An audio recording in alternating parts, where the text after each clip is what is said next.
January, we'll always get a couple or a few calls about some sort of scenario that's maybe taking place at a Christmas party, or some sort of unofficially arranged work night out. So it's always a good one to cover in December, just so you've got the tools to deal with that should it unfortunately come up. Just for normal housekeeping today, this is one of the sessions that gets put on LinkedIn. So if you don't want your image on the recording, feel free just to pop your camera off. But if you're okay with that, that's absolutely fine to keep it on. And there'll be time for questions at the end. But feel free to pop a question in the chat box so you remember it as we go through.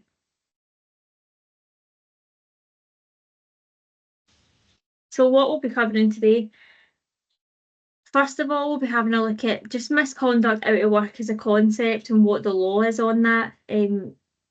Quite often employers will struggle with, this has happened outside of work. When does it become a problem that the employer needs to jump into and deal with through their internal policies? So we'll have a look at that.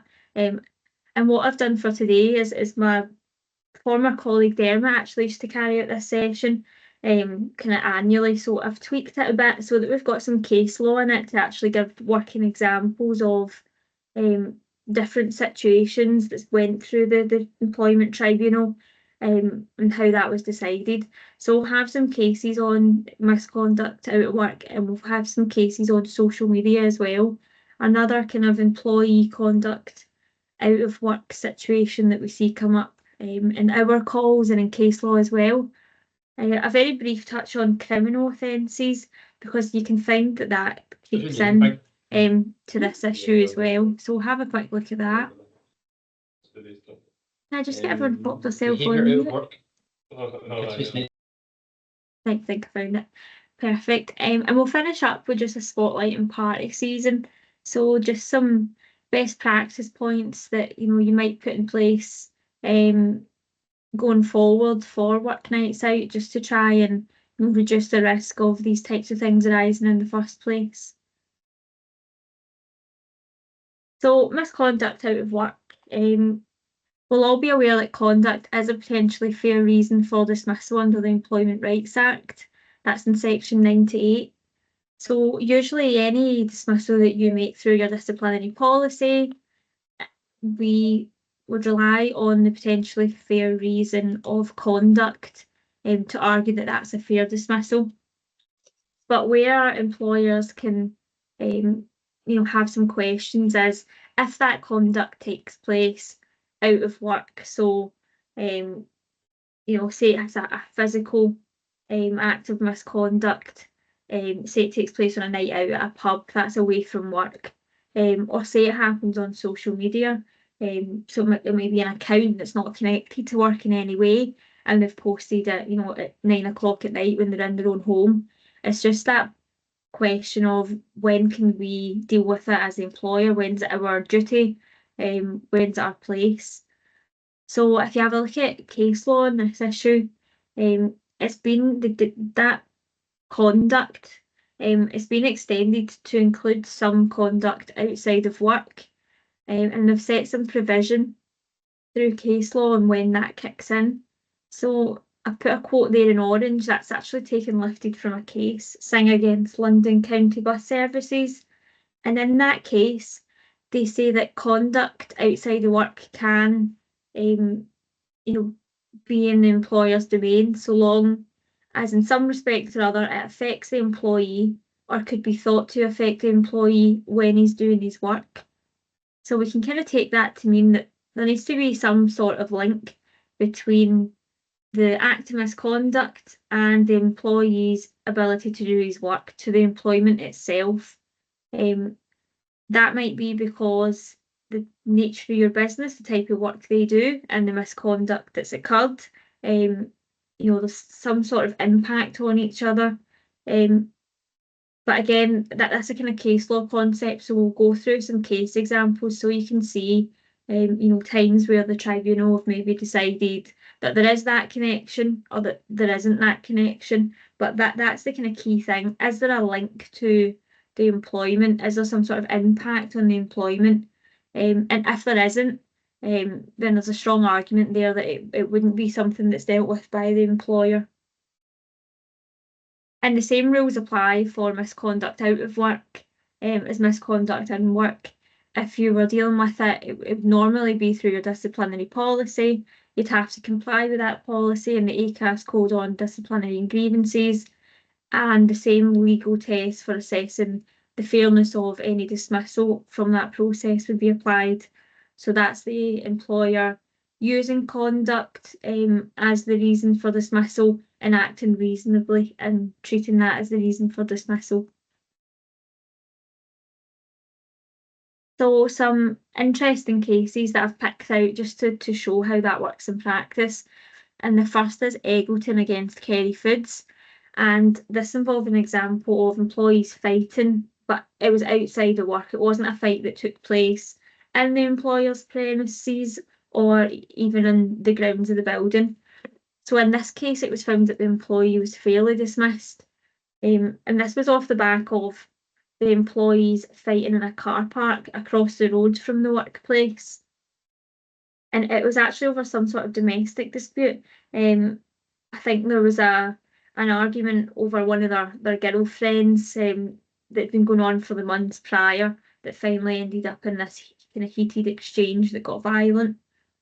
And the reason that was found to be a fair dismissal is that although it happened in the car park across the road, the conduct clearly affected the working arrangements in the workplace, and the other employee who he was violent towards didn't feel safe to attend work.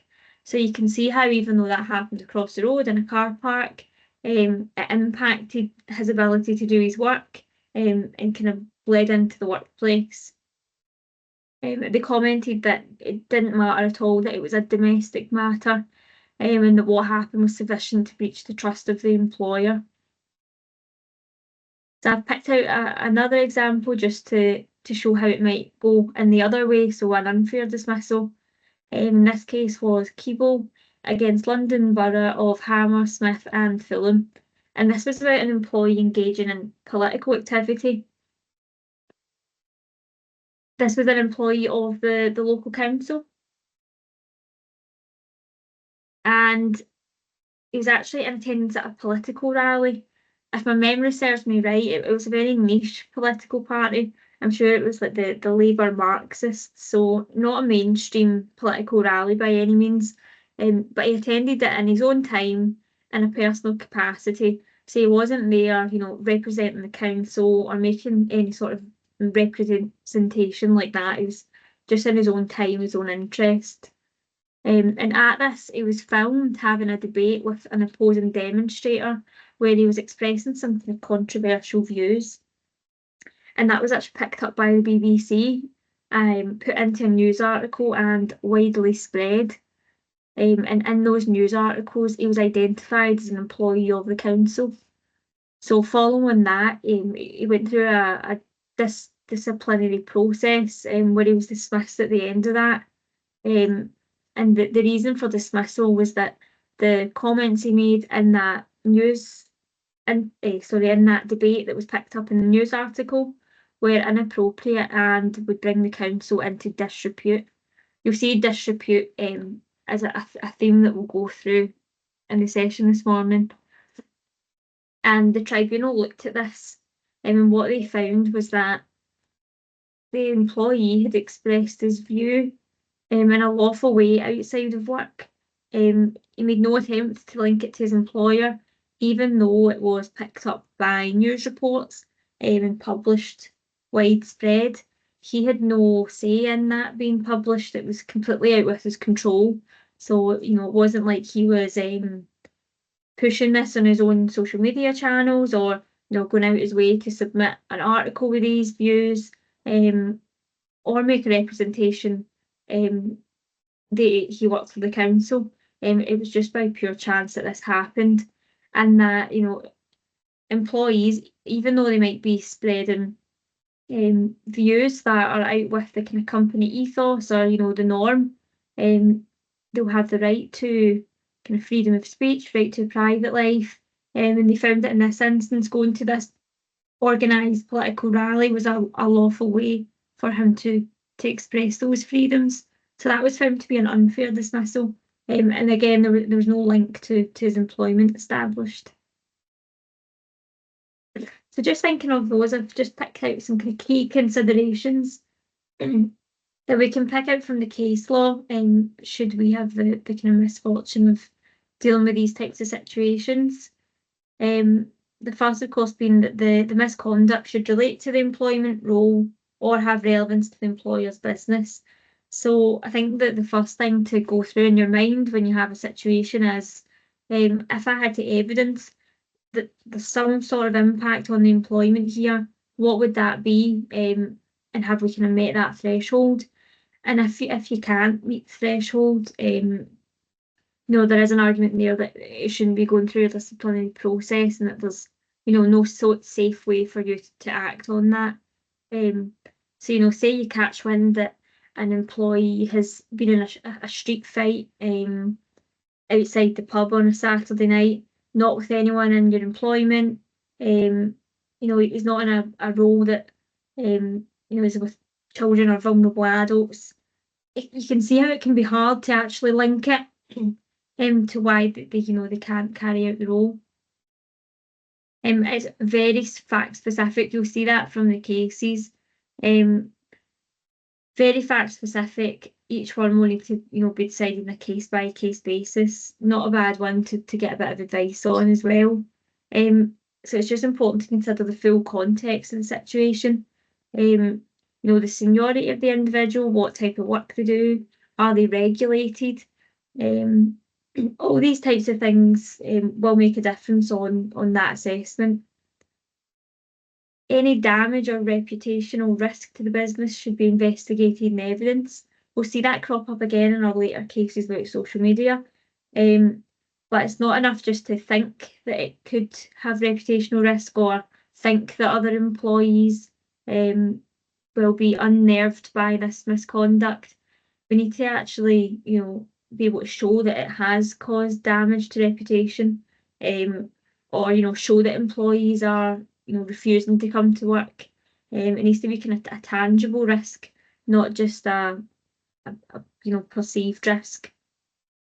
And in a lot of the cases, they find that dismissal might not have been in what they call the range of reasonable responses. So I think just when you're having a look at that full context of the situation, just be sure to look at the previous disciplinary record with you and their employment, the length of service, and before making that act of dismissing, consider whether there's any sanction short of dismissal that might be more appropriate, whether that be a final written warning or some sort of warning on your staged system.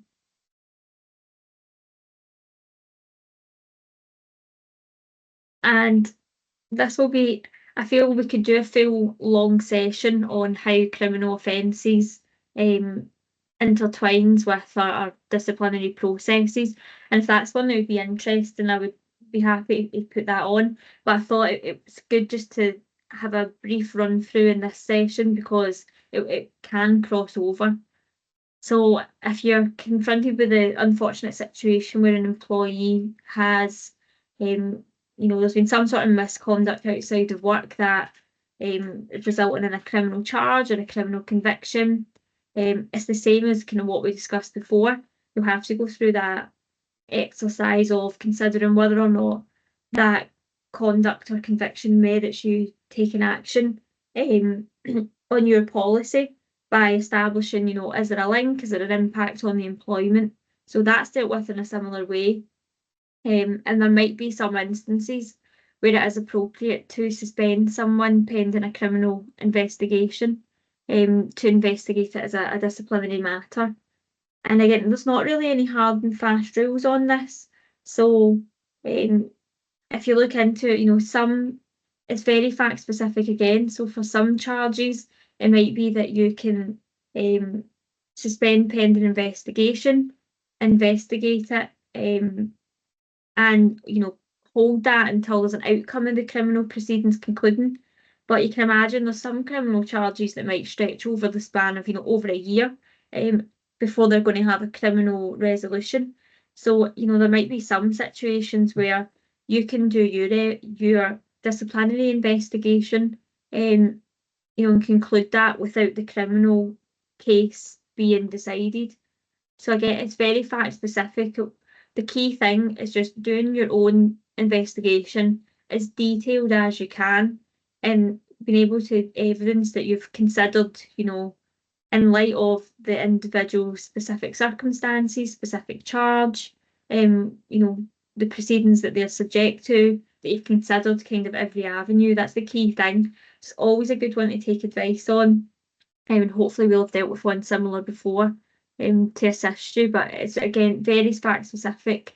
I picked out an example that shows how fact specific it can be. So a teacher was dismissed for possessing cannabis outside of work, completely separate. And that was found to be an unfair dismissal because that teacher actually wasn't in contact with children. Although working in a school, they did adult classes. So they found that, possession of cannabis outside of work wasn't related to the employment, didn't have that impact on their ability to do their job. But another teacher who worked with older teenage children was found to be fairly dismissed when they committed the same offence, possession of cannabis. So you can see how it's very, just important to look at the whole context of the situation when you're up against this. And I think it can be quite difficult because quite often some of these charges, criminal charges or potential convictions, they almost challenge your kind of moral, your morals when you have to deal with them. I know we've advised previously on, some kind of horrific charges. They can be of a sexual nature, crimes against children, very violent acts of assault. And obviously, these do challenge you morally if you know you have an employee who's subject to this. But it's just so important to remember that being charged with an offence like that or even convicted of an offence like that doesn't actually give any automatic right to dismiss. The way the law operates is that an individual who commits an offence like that, they receive their punishment, shall we say, through criminal law. So there's no inherent process that means they should then lose their job. So even when we're dealing with, someone who's committed a crime like this, we still need to make sure that we can establish the impact on employment to be able to take action for conduct, which can actually be, more difficult to establish than you think. If it's not someone who works in a kind of regulated industry with children, protected, vulnerable adults, it can be a bit more difficult. Say, for example, they are someone who works in finance and they have a fraud charge, that there's a good link there. But there's not always a clear link. So it's never nice advice to give to an employer that, although they have this person in the business that, is really kind of morally challenging for them, that there's not a clear route to deal with that as a dismissal. And another thing that employers normally find quite interesting is that there's no blanket rule that an employee has to tell you that they are going through criminal proceedings, or that they've been charged, or that they've received a criminal conviction. There will be some exceptions to that. So say, for example, the legal profession, if I had a criminal charge, I would have to tell the Law Society of Scotland and my manager. It will be the same for, some care industries, financial industries, where there's that regulatory body.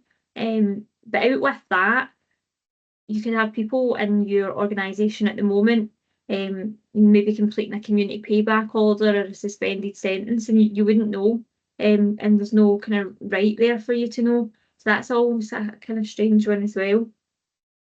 But sometimes it's not the kind of act they've done themselves. So it's not the act of the criminal charge that they've committed itself that causes the problems in employment. sometimes it might actually, be more of an SOSR dismissal. So that's a some other substantial reason dismissal. So it's something that, doesn't neatly fit into their conduct. Where I've seen this crop up before is, say you do have someone in the workplace who has committed, one of those really, kind of heinous crimes. If that gets put in the papers, you might be in a situation where everyone on that team is saying, I point blank refuse to work with that individual. So then the kind of reason that the employment becomes more untenable is because you can't fit them back into that team because news has broken this charge, and the team's broken. So in that instance, that could potentially be an SOSR. You'd still need to follow the ACAS code, do an investigation, speak to everyone. That's a situation we see unfold. Other times, again, it can be that reputational risk piece. So if it's something that's been really highly publicised in the media, they have this charge and it's had a reputational damage to your business, that could be SOSR. But again, fact specific, would need to be tangible risk. So, you've lost a contract or a customer, or a client's not letting them back on site. So I think what we can probably take from that one is it's good to take legal advice so we can fully speak through, all the eventualities of the situation, but worth touching on.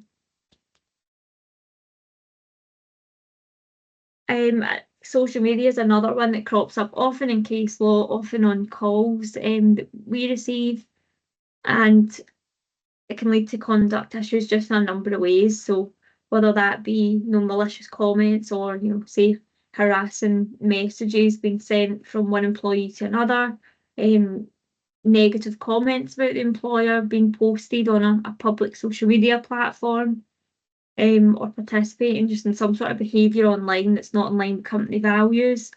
We see this crop up, and the question's normally when or can we take action on this, because it's made out of working hours on personal profiles. So again, I've just picked out a couple of cases that were decided either way, just to kind of help us on this one. So the first is Apple against Crisp, which is, try saying that, it's strangely really satisfying to say. And that is about comments made by an employee on their Facebook page. So he worked for Apple, and he went on Facebook, and I think a bit of a rant about the products themselves. So critiquing and saying bad things about Apple products, and I think saying favourable things about our competitors. And he made reference in that to the fact that he worked there, he worked at Apple. So after that, he went through a disciplinary process when it was brought to their attention, when he was dismissed for gross misconduct. And that dismissal was actually found to be fair. But what they looked at was the fact that Apple's policies and training made clear that corporate image and image was a core value, and that any derogatory comments would be, classed as gross misconduct. So they were very clear on their policies. And the last case there is Taylor against Summerfield stores. And this was about more content being posted. So I think that's particularly relevant, just how prevalent TikTok is at the moment. So an employee posted it was a 20-second long video clip of him bashing his mate in the storeroom over the head with a plastic bag full of other plastic bags. And it had 8 views, and the employee, and he removed it unprompted after 3 days. So I think it's just a moment of madness by the sounds of it. A couple of weeks before this, the company had been in the newspaper about different video clips, and it had gone out to managers that they should take steps to stop this from happening. So they caught wind of the video, and he was dismissed for gross misconduct for posting inappropriate content that brought the company into disrepute. And this was held to be unfair. The tribunal critiqued him on a number of things, including, the dismissing manager actually hadn't seen the video, so how did he know that it was going to cause disrepute? He didn't make any inquiries about how many views it had, so, again, how did he know it had the power to cause disrepute? And they also took note of the fact of, yes, it was in a storeroom. You could see they were, uniformed up, but there was no logo. You couldn't make out where they worked.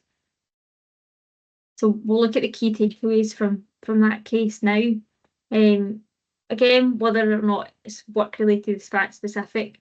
So we saw there in the first case, he identified himself as an employee, so that makes it easier. But in the second one, they looked at, was there a sign in the background with the company name? Is your logo on your jersey? These things are, important in making that assessment. And it's the same way as what we've discussed before. If there's any impact on the ability to do the employment, there'll be an argument there that you can deal with it. So, say it's the malicious Facebook messages between employees, that might leak into the workplace. Investigations should be, fully done, but also including into the impact of the statement. So, how many people seen it? How long was it up for? That's going to help you, show reputational damage. And if it was, like that one, 20 seconds long and 8 views, I think it would be hard to justify a dismissal for that. And although you might feel wronged by it, it's just important to remember that and not take a disproportionate view of the damage, to try and think of it objectively. And if you're in an organisation where corporate image and reputation is particularly relevant, you saw how they actually, took regard of that in the Apple against Crisp case. So just make sure you've kind of got that in your disciplinary policy, your social media policy. Having all that in place will help you just in the event that you do find that there's been some sort of breach on inappropriate activity online. And just a final slide just on the Christmas party, which can of course come with heightened risk. Just given, you can have a large gathering of people with alcohol, with that, the risk of some sort of misconduct happening can be heightened. So quite often, if there is an instance that the call can I get in January is whether or not the employer needs to deal with it, if it's an unofficially arranged night out. And it doesn't really matter.